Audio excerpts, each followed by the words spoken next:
Anju Monowara Khatun lucky করোনার ধাক্কায় পরিবার নিয়ে হোঁচট খেয়ে স্বপ্ন দেখেছিলেন খামার তৈরির। তবে স্বপ্ন আছে, পুঁজি নেই।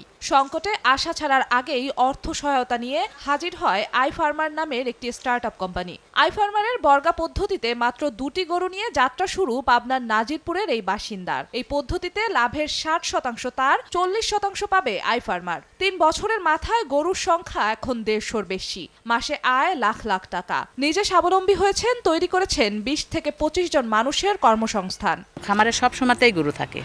আমাদের এই বিভিন্ন পার্টি আসে। 2019 সালে যাত্রা শুরু করা আই ফার্মারের কার্যক্রম চলছে দেশের 35টি জেলায়। 4% সুদ হারে আর্থিক সহায়তা দেওয়ার পাশাপাশি আধুনিক প্রযুক্তির ব্যবহারে পরামর্শ দিয়ে থাকে স্টার্টআপ কোম্পানিটি।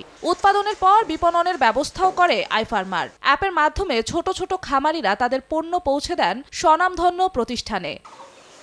জানা গেল, সরকারের স্মার্ট বাংলাদেশ স্মার্ট কৃষি মিশনের সঙ্গে একাত্ম হয়ে কৃষি খাতের চ্যালেঞ্জ মোকাবেলা করাই আই ফার্মারের লক্ষ্য। নগদে 500 টাকা বা তার বেশি পেমেন্টে পেতে পারেন ঢাকায় জমিসহ 20 কোটি টাকার পুরস্কার।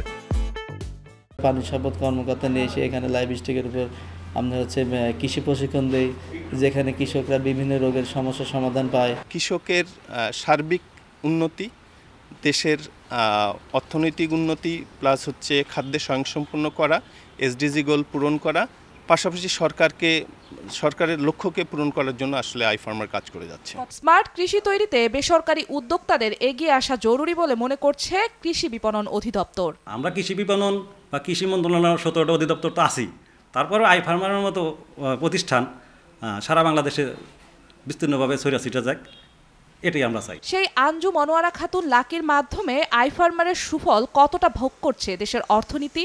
1 থেকে 1.5 কোটি টাকার মতো গরু আমি সেল দিয়ে থাকি। আসলে একসময় সামান্য আর্থিক সহযোগিতার জন্য যিনি কোনো খামার তৈরি করতে পারছিলেন না, আজ তার বড় একটি খামার এবং দেশের অর্থনীতিতে ক্ষুদ্র করে হলেও তার অবদান স্বীকার করতে হবে।